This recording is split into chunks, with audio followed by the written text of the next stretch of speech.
All right, we're starting 2.4, reasoning with properties from algebra. If you remember back to those Sudoku proofs that we did to start the chapter, we were using Sudoku to justify our reasoning. Today we're going to do the same thing except for now with algebra. So we'll be solving equations and justifying each step along the way, giving a proof for why we do what we do when we're in algebra. Some postulates and definitions that we might need to use along the way that we've talked about in chapter 1 and earlier in this chapter. I listed down here. You want to make sure you have all these things in your notes because it makes it a lot easier to find, okay? And then you want to basically memorize these things. The more you have them memorized, the easier it is to recall them. You don't have to search for this every single time. But a quick little reminder, the angle addition postulate, a postulate is just an accepted statement. So angle addition postulate means we can add angles together to get a bigger angle. A segment addition postulate, we add segments together to get a longer segment, so we can add those distances to get the total distance. You'll be using those to justify your reasoning. Definition of perpendicular lines. Remember, all that says is perpendicular lines form a right angle. Definition of midpoint. It divides a line segment into two congruent parts. Definition of congruence says that the segments or angles have the same measure.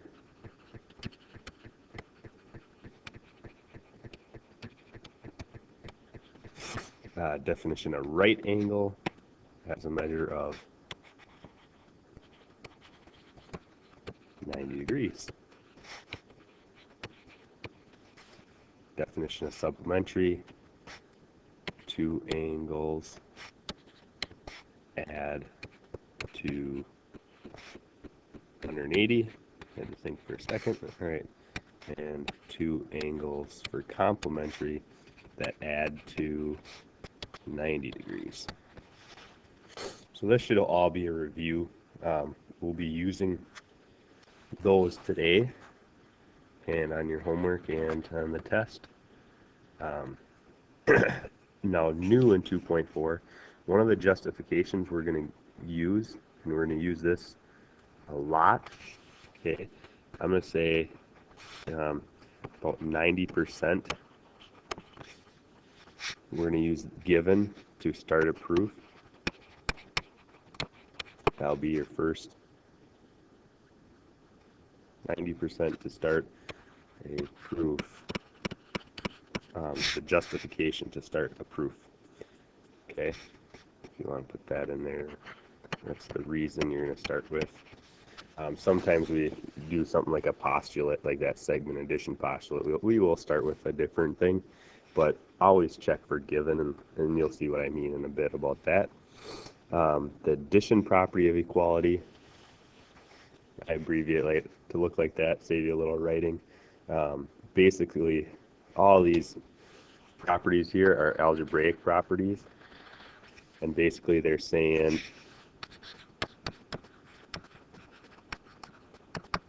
okay, what you do to one side of an equation, you do to another. So here, if I have an equation like A equals B, then I could add, say, C to it, and the addition property of equality says that's okay. Subtraction property of equality,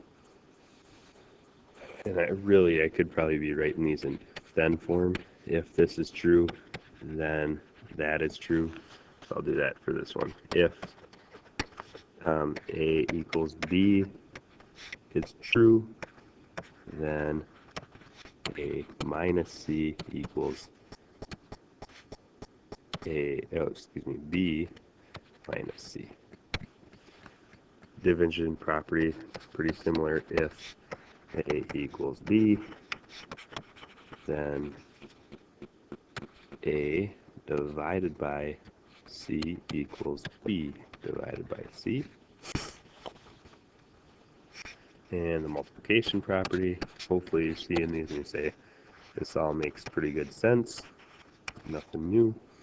If this, then A times C equals B times C. So I can multiply both sides by C. The next three properties are, these next three here. Yeah, that's ugly. I'm going to have to change that. There you go. These next three are properties of equality that we can use in geometry as well. So properties of equality, reflexive property, symmetric property, transitive property. I devoted a whole page in the slide on the next following slides here, so I'm not going to talk about those yet. The substitution property basically says if two things are equal, I can substitute them in. So and distributive property, that's that whole A times B plus C equals A B plus AC. Okay, so distributive property, you distribute that A, and a lot of people might call it factoring out the A if you go this way, but I do believe the book uses the word distributive property again. That's why they go from here to here, and that's a good one to remember. If you call it factoring, I probably wouldn't mark it wrong on a test or homework, but if you see the book using distributive property, you'll understand why. So here I got a picture to help you kind of remember. I don't know if it does any good or not, but the reflexive property, this guy's pulling on his cheeks, and when he lets go, he's still the same. So the reflexive property for like a length is going to say like segment AB equals segment AB. It equals itself. Or you could have the measure of angle A equals, you got it, measure of angle A. So pretty straightforward, but the hard part is remembering that reflexive property goes with the one that stays the same, where the symmetric property, okay, now we have two, they look pretty much the same. The symmetric property would be like if AB is the same as CD, then guess what? CD is the same as AB. So here we're kind of flipping the order, flipping the sides of the equal sign basically. We can do that by the symmetric property, and that works for angles too. Transitive property, that one's a little bit more interesting in a way. Now, if you remember, usually every time one of these words come up, that prefix tran means going across. So here, this, a lot of times they come, this train is going across the town, basically. So that's putting it there, and we're gonna go across in this property, where we're gonna start off with AB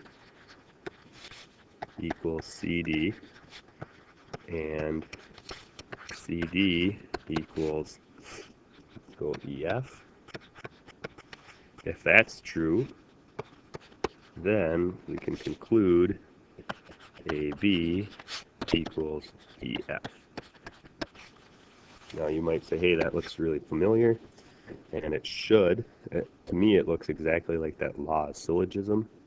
But if you remember the difference between this and the law of syllogism applied to um, conditional statements, where here transitive property is applying to, in this case, lengths of segments, and you could do the same thing with angle measures. Okay, so transitive property for angles or lengths, where you use the law of syllogism for conditional statements, but it's the same idea that you're going from, well, if AB equals CD, CD equals AF, it makes sense that these two things here, these two things are equal. All right, we got a couple examples here, and then I'll get you your homework. What we're going to start doing is this two-column proof. Okay.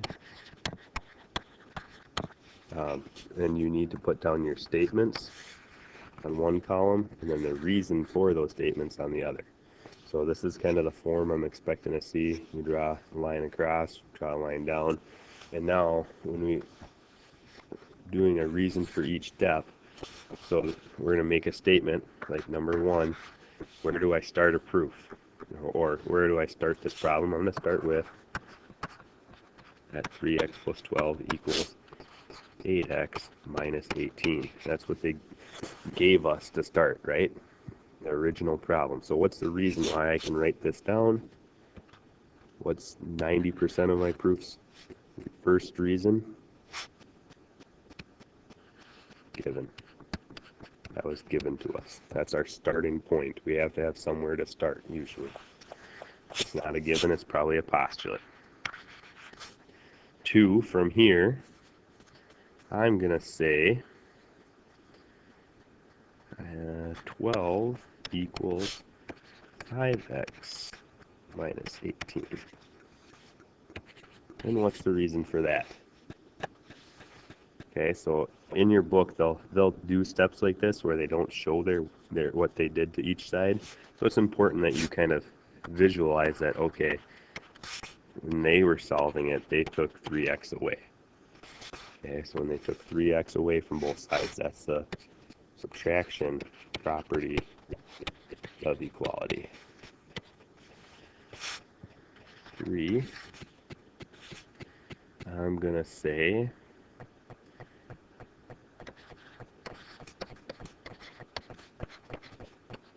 30 equals 5x. What's the reason? Well, what did we do? In this case, you have to kind of visualize what happened. I added 18 to both sides. So that's the addition property of equality.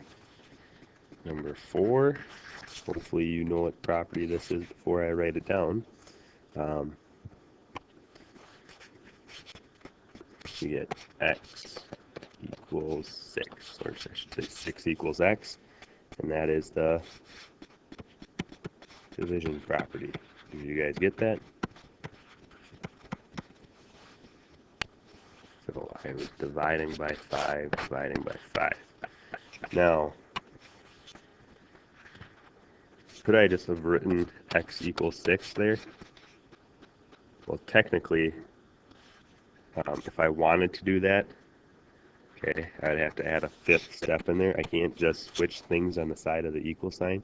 Everything I do, I have to have some sort of reason. And if I wanted to do that, what would be the property? That would be the symmetric property.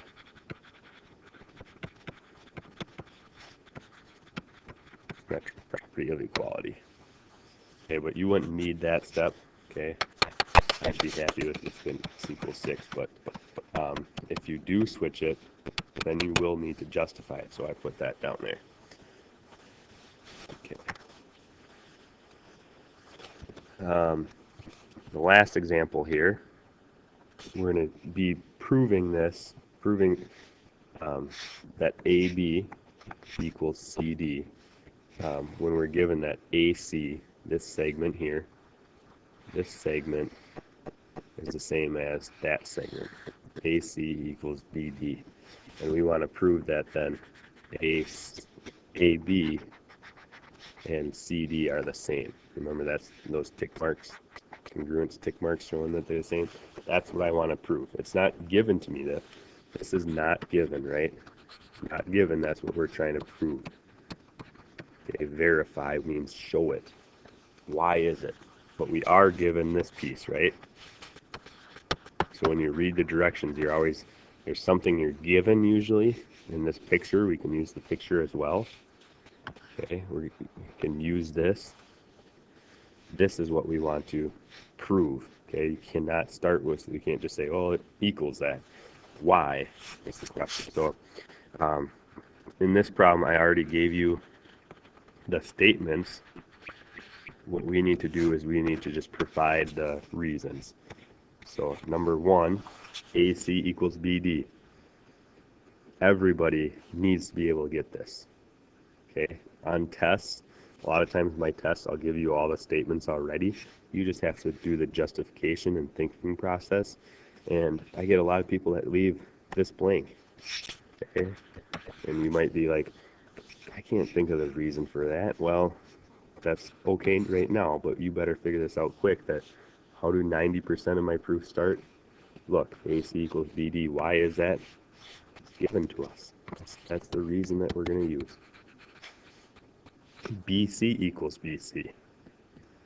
Okay, so another piece of information. BC equals BC. Well, that's just the reflexive.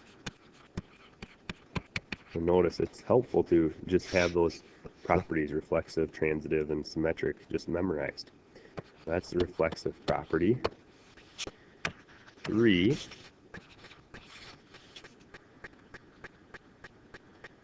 Okay, I'm going to erase these lines here. Don't need it to look any more complicated. 3, what are we doing here? I look at this and I say, why did I put BC equals BC? And then basically I subtracted BC from both sides of the equation, right? I have just do this differently. Notice I'm taking this equation from number 1, right? AC and BD, and what did I do to it? I subtracted the same thing from it, right? So there's a reason for the steps. I'm using what I figured out in step 1 and 2 to come up with a step 3. Taking what I know and expanding on it.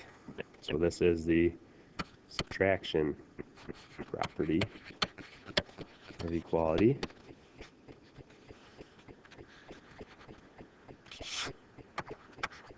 I don't think I wanted to go down so far. Let me scroll back up a little bit. So from here, I'm not using this statement again. I'm looking here and... Joe, I mentioned it earlier on Marcus. All right, sorry.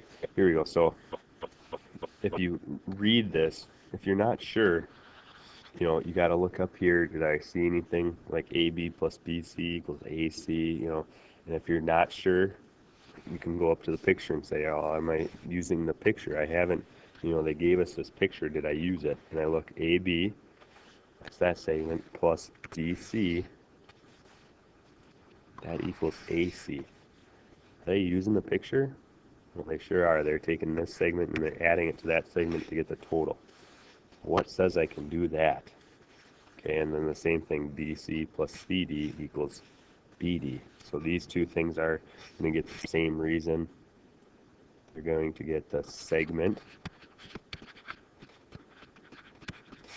addition postulate.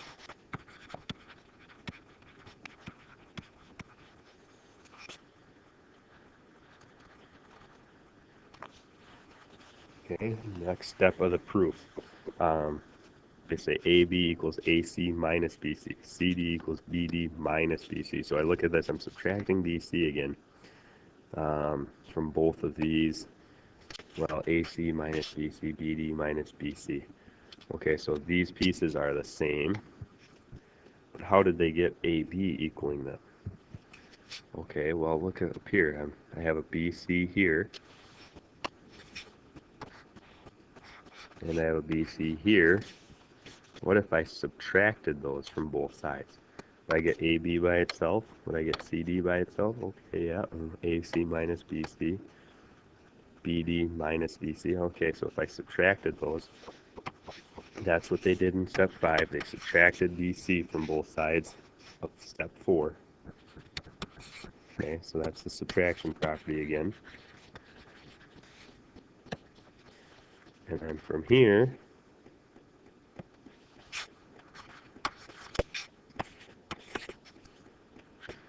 we come up with AB equaling CD. So I already kind of noticed that this, we know that this equals that. AB equals AC minus BC. I had saw before that these are exactly the same, right? And then these were exactly the same. And that is exactly the same. So if you follow the logic, AB equals AC minus BC. AC minus BC, the same thing, equals BD minus BC. Well, here's the same thing down here. That equals CD. So we're making this jump all the way along to saying AB equals CD. What's the reason? I like to use the transitive property in this case, but I also, I think the book does substitution.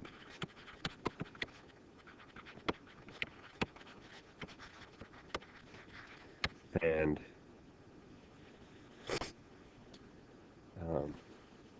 but I would prefer this one, I guess.